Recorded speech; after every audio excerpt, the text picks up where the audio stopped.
नमस्ते सभी को। राम राम, राधे कृष्णा, राम कृष्णा सभी को।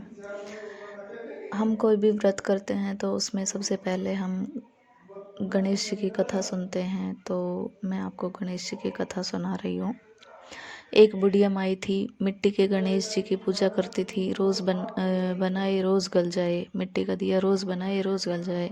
एक सेठ का मकान बन रहा था, वो बोली पत्थर का गणेश बना दो। मिस्त्री बोले जितने हम तेरा पत्थर गणेश गढ़ेंगे उतने में अपनी दीवार ना चनेंगे। बुढ़िया बोली राम करे तुम्हारी दीवार टेढ़ी हो जाए। अब उनकी दीवार टेढ़ी हो गई। वो चिन्हे और ढा देवे, चिन्हे और ढा देवे। इस तरह करते करते शाम हो गई। शाम को सेठ आया, उसने कहा आज कुछ भी नहीं किया। वो कहने लगे एक बुढ़िया आई थी, वो कह रही थी कि मेरा पत्थर का गणेश गढ़ दो। हमने नहीं गढ़ा तो उसने कहा तुम्हारी दीवार टेढ़ी हो जाए। तब से दीवार सीधी नहीं हो रही है, बनाते हैं और ढा देते हैं, बनाते हैं और ढा देते हैं। सेठ ने बुढ़िया बुलाई। सेठ ने कहा हम तेरा सोने का गणेश गढ़ देंगे, हमारी दीवार सीधी कर दो। सेठ ने बुढ़िया को सोने का गणेश गढ़ा दिया और सेठ की दीवार सीधी हो गई। जैसे सेठ की दीवार सीधी करी वैसे सबकी करना। जय हो गणेश जी की। अब हम सुनेंगे तिल चौथ की कहानी। तिल चौथ की कहानी कुछ इस प्रकार है। एक शहर में देवरानी जेठानी रहती थी। जेठानी अमीर थी, देवरानी गरीब थी। देवरानी गणेश जी की भक्त थी। देवरानी का पति जंगल से लकड़ी काट कर बेचता था, अक्सर बीमार रहता था। देवरानी जेठानी के घर का सारा काम करती और बदले में जेठानी का बचा हुआ खाना, पुराने कपड़े आदि उसको दे देती थी। इसी से देवरानी का परिवार चल रहा था। माघ महीने में देवरानी ने तिल चौथ का व्रत किया। 5 आने का तिल और गुड़ लाकर तिलकुटा बनाया। पूजा करके तिल चौथ की कहानी सुनी और तिलकुटा छिंके में रख दिया। सोचा कि चांद उगने पर पहले तिलकुटा और उसके बाद ही कुछ खाएगी। कथा सुनकर वह जेठानी के यहाँ गई। खाना खाकर जेठानी के बच्चों से खाना खाने को कहा तो बच्चे बोले माँ ने व्रत किया और माँ भूखी है। जब माँ खाना खाएगी तब भी हम खाने खाएंगे। जेठ जी को खाना खाने को कहा। जेठ जी बोले मैं अकेला नहीं खाऊंगा, जब चांद निकलेगा तब सब खाएंगे, तभी मैं भी खाऊंगा। जेठानी ने उसे कहा कि आज तो किसी ने भी अभी तक खाना नहीं खाया है, तुम्हें कैसे दूं? तुम सुबह सवेरे ही बचा हुआ खाना ले जाना। देवरानी के घर पर पति बच्चे सब आस लगाए बैठे थे कि आज तो त्योहार है, इसलिए कुछ पकवान आदि खाने को तो मिलेगा। परंतु जब बच्चों को पता चला कि आज तो रोटी भी नहीं मिलेगी तो बच्चे रोने लगे। उसके पति को भी बहुत गुस्सा आया। कहने लगा सारा दिन काम करके 2 रोटी भी नहीं ला सकती तो काम क्यों नहीं करती? पति ने गुस्से में आकर पत्नी को कपड़े धोने के धोवन से मारा। धोवन हाथ से छूट गया तो पाटे से मारा। वह बेचारी गणेश जी को याद करती हुई रोते रोते पानी पीकर सो गई। उस दिन गणेश जी देवरानी जी के सपने में आए और कहने लगे धोवन मारी, पाटे मारी, सो रही है या जग रही है? वह बोली कुछ सो रही हूँ, कुछ जाग रही हूँ।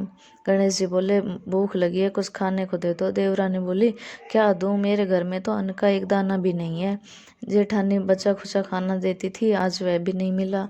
पूजा का बचा हुआ तिलकुटा छेके में पड़ा है, वही खा लो। तिलकुटा खाने के बाद गणेश जी बोले धोवन मारे पाटे मारी, निमटा ही लगी है, कहाँ निमटे?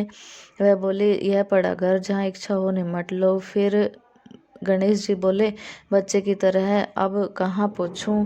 नींद में मगन देवरानी जी को बहुत गुस्सा आया। कब से तंग किए जा रहे हैं? सो बोली मेरे सर पर पहुँचो। और कहाँ पहुँचोगे? सुबह देवरानी जी उठी, देख कर हैरान हो गई। पूरा घर हीरे मोती से जगमग और सिर पर विनायक जी पोंछने रख कर गए थे, वहाँ हीरे के टीके और बिंदी जगमग कर रहे थे। उस दिन देवरानी जेठानी के यहाँ काम नहीं करने गई।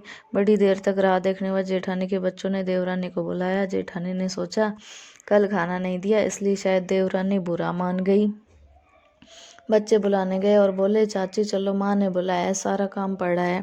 देवरानी ने जवाब दिया अब ज़रूरत नहीं है, घर में भरपूर है। गणेश जी के आशीष से बच्चों ने घर जाकर माँ को बताया कि चाची का तो पूरा घर हीरे मोतियों से जगमगा रहा है। जेठानी दौड़ती हुई देवरानी के पास आई, पूछा यह सब कैसे हुआ। देवरानी ने उसके साथ जो कुछ हुआ वह सब कह डाला। घर लौटकर जेठानी ने अपने पति से कहा, आप मुझे धोवन और पाटे से मारो। उसका पति बोला, भली मानस, मैंने तुम पर कभी हाथ नहीं उठाया, मैं तुम्हें धोवन और पाटे से कैसे मार सकता हूँ। वह नहीं मानी और जिद करने लगी। मजबूरन पति को उसे मारना पड़ा। उसने ढेर सारा घी डालकर चूरमा बनाया, छींके में रखकर सो गई। रात को चौथ विनायक जी के सपने में आए, कहने लगी, भूख लगी है, क्या खाऊं। जेठानी बोली, हे गणेश जी महाराज, मेरी देवरानी के यहाँ तो आपने सूखा तिलकुटा खाया था, मैंने तो झरते घी का चूरमा आपके लिए छींके में रखा है, फल और मेवे भी रखे हैं, जो चाहे खा लीजिए। बाल स्वरूप गणेश जी बोले, अब निपटे कहाँ। जेठानी बोली, उसके यहाँ तो टूटी फूटी झोंपड़ी थी, मेरे यहाँ तो कंचन के महल है, जहाँ चाहे निपटो। फिर गणेश जी ने पूछा, आप पहुँचू कहाँ। जेठानी बोले, मेरे ललाट पर बड़ी सी बिंदी जगमग बिंदी लगाकर पहुँच लो। धन की भूखी जेठानी सुबह बहुत जल्दी उठ गई। सोचा घर हीरे जवाहरात से भर चुका होगा, पर देखा तो पूरे घर में गंदगी फैली हुई थी, तेज बदबू आ रही थी। उसके सिर पर भी बहुत सी गंदगी लगी हुई थी। उसने कहा, हे गणेश जी महाराज, यह आपने क्या किया। मुझसे रूठे और देवरानी पर टूटे। जेठानी ने पूरे घर की सफाई करने की बहुत कोशिश की, परंतु गंदगी और फैलती गई। जेठानी के पति को मालूम चला तो वह बहुत गुस्सा हुआ। बोला, तेरे पास इतना सब कुछ था, फिर भी तेरा मन नहीं भरा। परेशान होकर चौथ के गणेश जी की मदद की विनती करने लगी। गणेश जी ने कहा, देवरानी से जलन के कारण तूने जो किया वह उसी का फल है। अब तू अपने धन में से आधा धन उसे देगी, तभी यह साफ होगा। उसने आधा धन बांट लिया, किंतु मोहरों की एक हांडी चूल्हे के नीचे गाड़ रखे थे। उसने सोचा किसी को पता नहीं चलेगा, और उसने उस धन को नहीं बांटा। उसने कहा, हे श्री गणेश जी, अब तो आपने अपना यह बिखराव समेटो। वह बोले, पहले चूल्हे के नीचे गड़ी हुई मोहरों के हांडे सहित जो 2 सुई रखी है उनके भी 2 हिस्से कर लो। इस प्रकार गजानंद जी ने बाल स्वरूप आकर सुई जैसी छोटी चीज का भी बंटवारा किया और अपनी माया समेटी।